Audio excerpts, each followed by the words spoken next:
Hi gang, and welcome again to Moe'sMods. Hope you're enjoying this series. This week we're going to change things up a little bit. I'm going to use a background that's different than the old Philco TV set. I'm going to try something that looks kind of like say an ESPN Gamecast or something like that.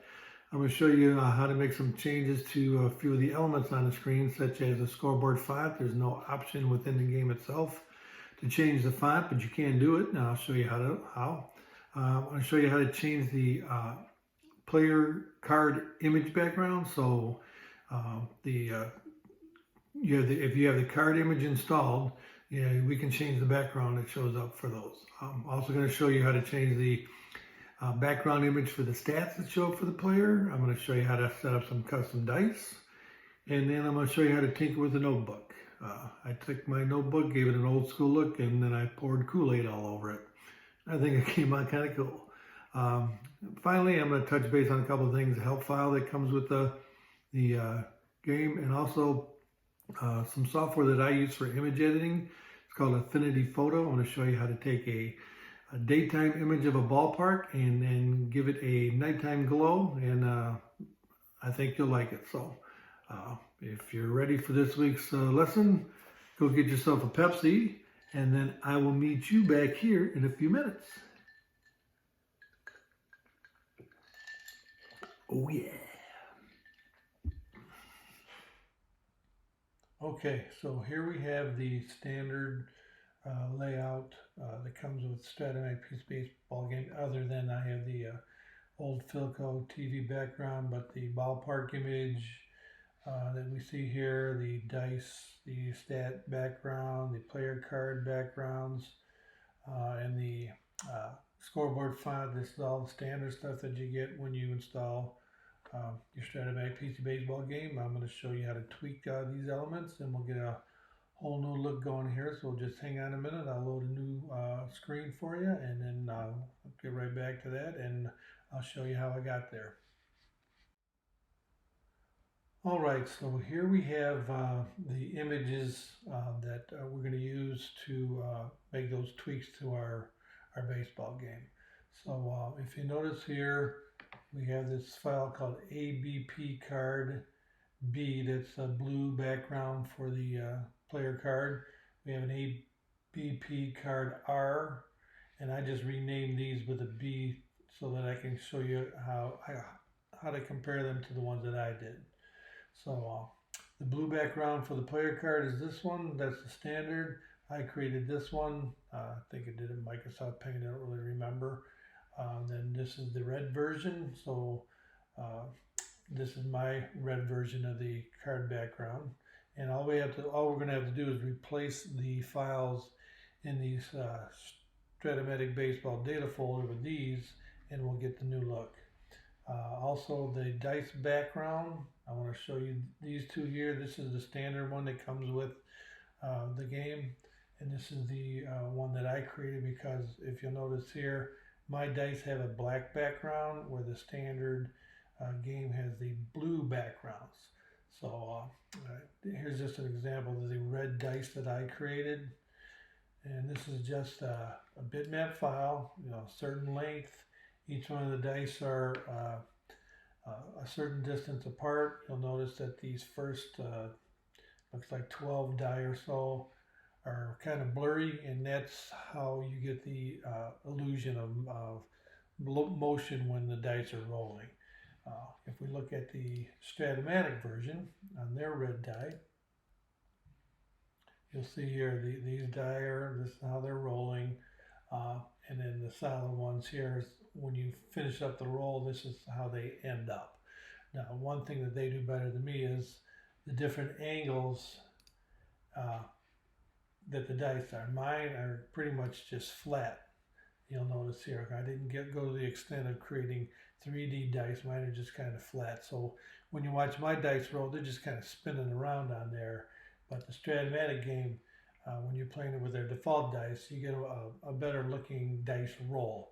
I still like the way my dice look at the end because when it's finished, I get a nice solid picture of the die. It's, to me, easy to read. This one's easy to read too, but to each his own, I guess. I like my version of the dice better. Same holds true with the white die.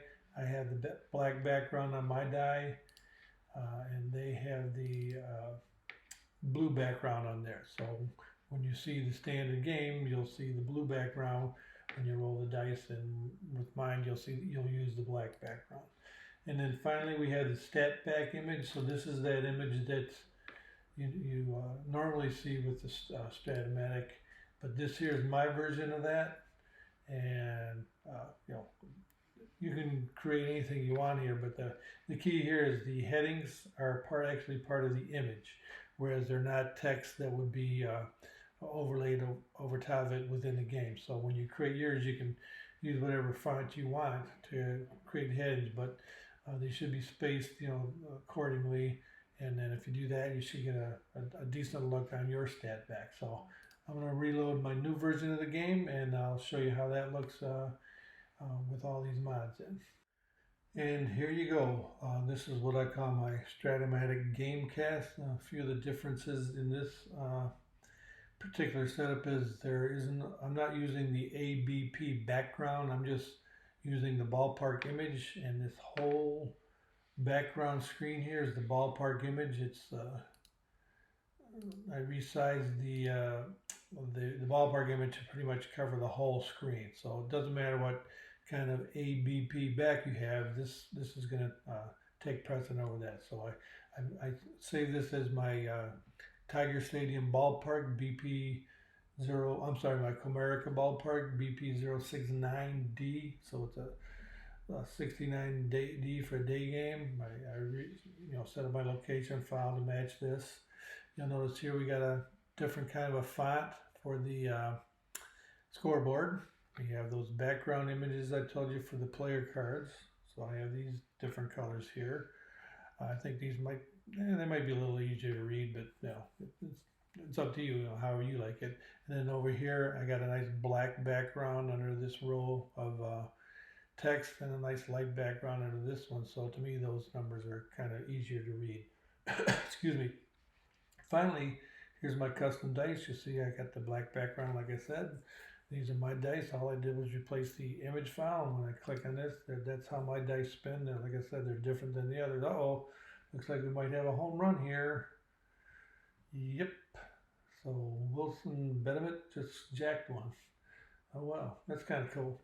Well, anyway, this is how this setup works. So as far as getting this look, these backgrounds here, this stat background and the dice, I can't change this split cards, by the way, but the dice, that's all done. Now finally, I'm going to show you how we can change this font in the scoreboard. Okay, so that is contained within the layout file. So if I go here, my game screen layout, I wanted to load one. I got one right here called Game Screen 0 Layout. So I'm going to go take a look at that one. And this is in the Stratomatic Baseball data. I'm going to go to my Game Screen Layout file. And right here, we're going to look for a section, and it's the font for the board font. So right here, this is the where you would change it in the game screen layout, whatever file you're using.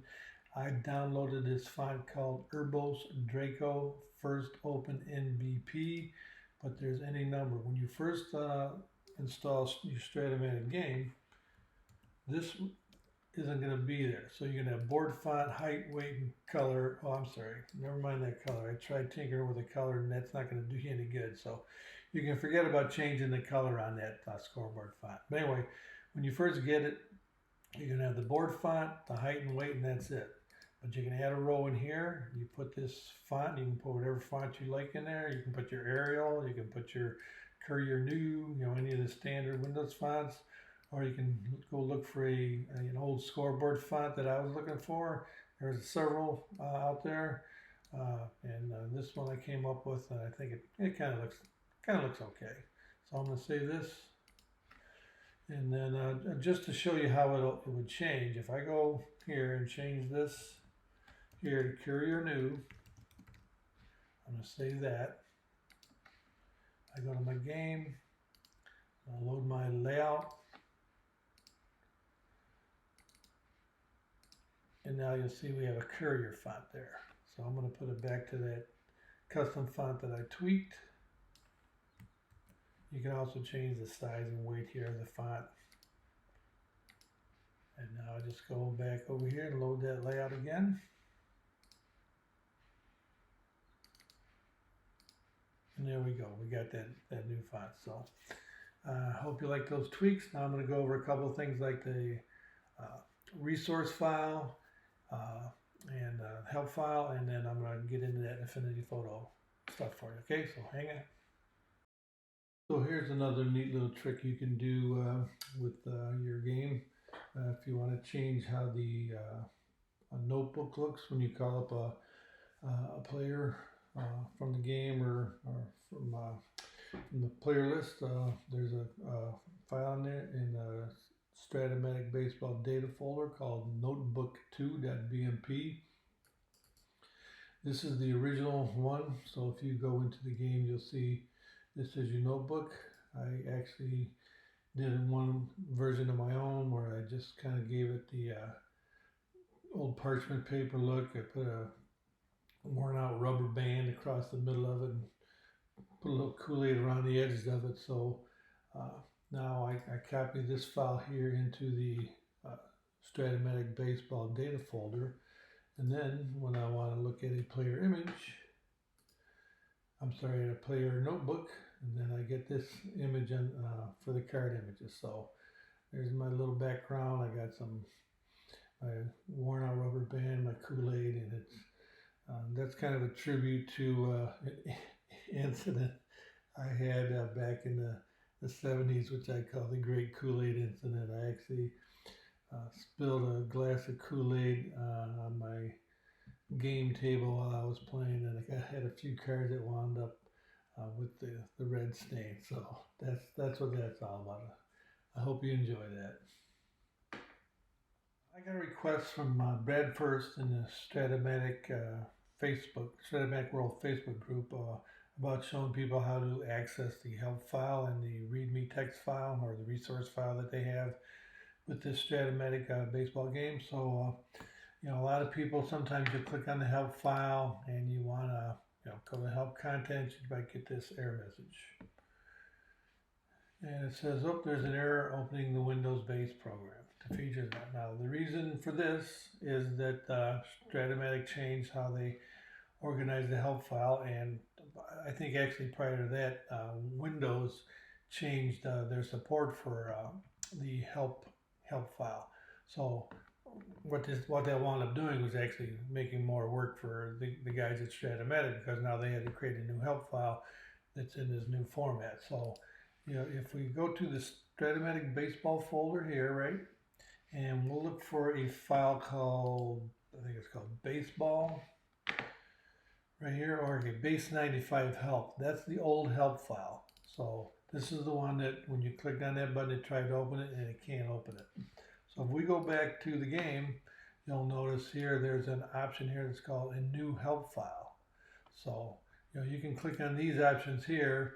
You're going to keep getting these error messages, but if you click on the new help file, you will actually get the help file. So a lot of people, I don't know if they misinterpret that, excuse me, but it was nice of Brad to point that out. Maybe it's a helpful hint for you guys, so that you can make it easier to get to the help file. In addition to that, you could put a link to this particular file on your desktop. It's the baseball.chm file, and that's actually the new file. And if you have the new version of Windows, you just click on that. That's going to open up that same file. So you don't have to do anything special. You can use the help file without even having the game loaded. And there's some things in here like ballpark codes. Let's see right here, ballpark codes. So I think there's a listing of the codes right here.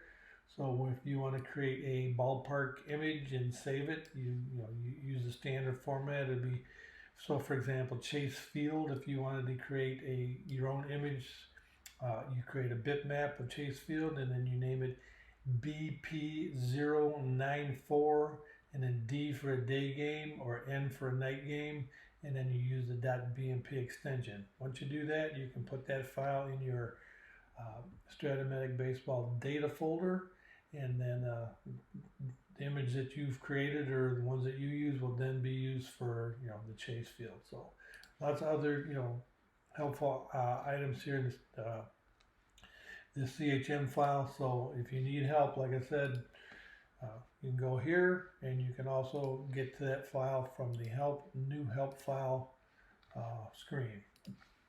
One other little note here is there's a file called readme.txt.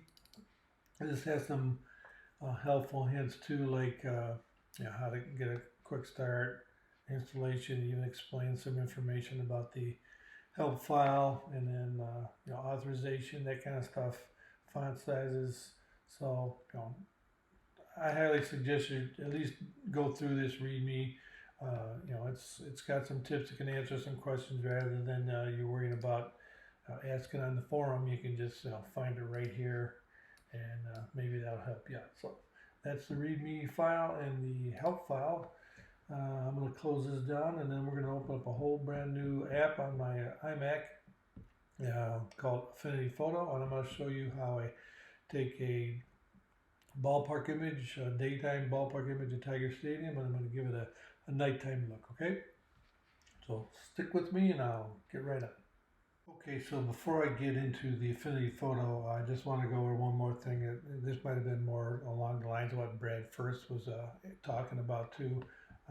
There's some help out on the Stratomatic website. So if you want to look things up here, you can just come to the Stratomatic website.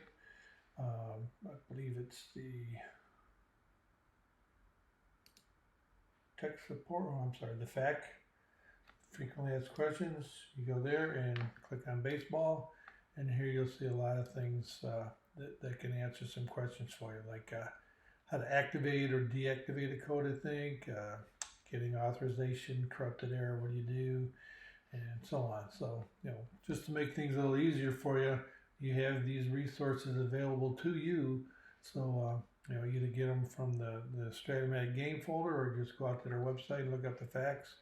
And, worst comes to worst, you just go to the tech support contact here, and then you can send them an email with your question for tech support. So I want to hit on that real quick. Okay, so now let's go get on with that Affinity Photo. Here we have my Affinity Photo software. This is the image editing software that I like. It's a clone of Photoshop, but it's not a resource hog like Adobe is. It's got a one-time license fee of like $49.99 or something. So much cheaper. You don't need a subscription for it. You buy it once and you own it. That's the kind of licensing I like. And it's pretty powerful. It's got a few features in it too that I really like, and one of them was when I found out how to do the lighting. I just think it's pretty cool. So I picked Dodger Stadium here because this will make it real easy to do this demo, or rather than getting into fine-tuning some other stuff. But I'm going to show you a couple things. Before I do the lighting though, I'm going to just, a quick little lesson on how you can, maybe you want to take a player off the field, right? And you want to clean this stuff up. So if we want to, let's just say I wanted to remove this player right here. I'm going to go to this tool, it's called a clone stamp right here. I click on that, and then I'm going to grab a section of this grass that is similar to that. I'll put my crosshairs on that, click on it. Now I want to bring this down, and then I just start painting over this guy right here, and what will happen is the clone stamp will bring the background from over here and place it over top of the area that you paint. So right there you can see, and make it a little easier to see. I'll bring the size of that up, and we'll take the umpire out right here. So hold down the Alt key, so select a section of that, and then you just start painting over your piece, and boom, the umpire's gone. Okay, so that's how you can clean up some of this stuff. A lot of times I'll even go to the extent of removing these background fencing, but that's because I'm a total nerd. But anyway, now we're going to do some lighting on here. So before we actually edit the lighting and give it some glow on the light towers and light shining on the field, we want to darken the sky, because during a night game the sky isn't going to be a bright blue. So what I'm going to do here is I'm going to go to my paintbrush tool. It's right here. I'm going to click on that. I want to pick a nice, I'll just pick black, and then I'm going to set the opacity to 48%. I want to change the size of my tool so I get a nice,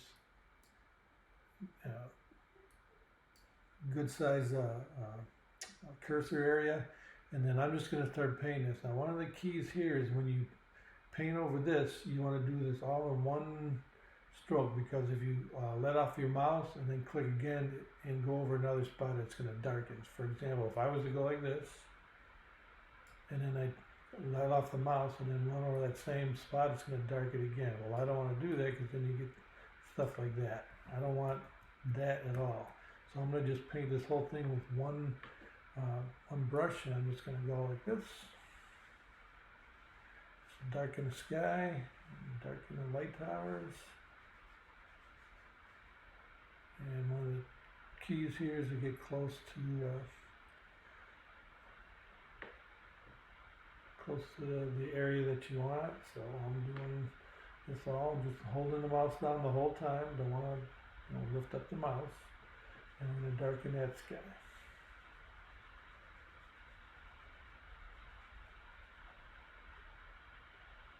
So there you go. We got the sky darkened up, and looks like a little fog up here, so I'm going to take some of that out too.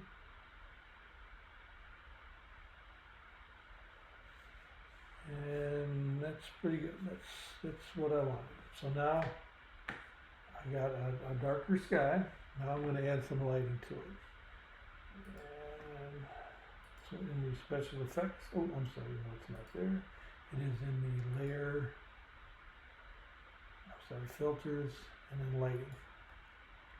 So here we go. You just pick filters and lighting, you'll see it already darkened the image, and it looks like it's a little spotlight here, which we're going to move around. But first thing I want to do is put some highlights on the light towers.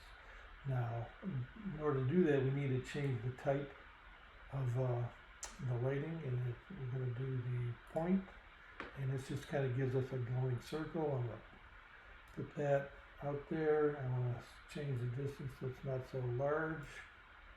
So there I got a nice little bright spot on that light tower. Now one thing I like is here is I can duplicate this. I can put up to 10 lighting effects on this image. Right now this is my first one, so I'm going to copy that one. Now I got two of them. I'm going to put that one over here. So I want to set this up to where lighting number 1 is about there. Lighting number 2 is right about here. Okay, now I'm going to add another, or copy that, and now I'm going to put 2 more over here on this light tower. Oops. So now I got my light towers all set up. Now I want to do we're going to add a new one, and this is going to be the the spotlight. So, and what I do here is I'll drag this up, put the base of it near the light tower, and we're going to turn this around. Oops.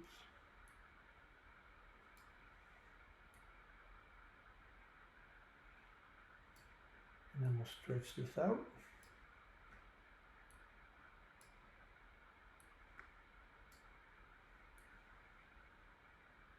And normally if you're at a ball game, the lighting is going to be, you know, on the field, not so much here, so I don't really want to put my lighting effect up here. I want to keep the arc of that lighting somewhere around there. But then I also want to bring it down a little further. So I'm going to go like this. There's one lighting, I'm going to copy that one, and then I'm going to move this one over to the other light tower. And now we pretty much got what we're looking for here. And the next thing I'll do is I'll change the ambient lighting, which is the background lighting, which will darken things in the background. And then now it's just a matter of tweaking where I place the actual lighting elements. So I think these look pretty good. Click apply, and there you go. Now I got a night game that I made from a day game, just a daytime image of Dodger Stadium, but now I got a nighttime image. Now if you're into doing things, editing images like that, I highly recommend Affinity Photo. And this was basically a little tutorial for you, Butch Jerome. I know you already got your Affinity Photo and you're already doing some cool stuff with it. So you can see here that how simple it was to create this. And you know, you might even go to extreme with darkening the sky a little more. I know you like to do those really cool. You'll replace the sky with sunsets and mountains and things like that, which I think is awesome. So Butch, you know, keep up the good work. There's your tutorial for this week, and I hope it helps you out. Okay, so that's it for this week's episode of Moe'sMods. Hope you enjoyed the video, and I hope it helps make your Stratomatic PC baseball game experience a little better. The files that I use here will be posted in a Dropbox, and I'll put that information out on Facebook when I post a link to this week's video. So thanks for stopping by. I hope you had fun. I did, and we'll see you next time on Moe'sMods.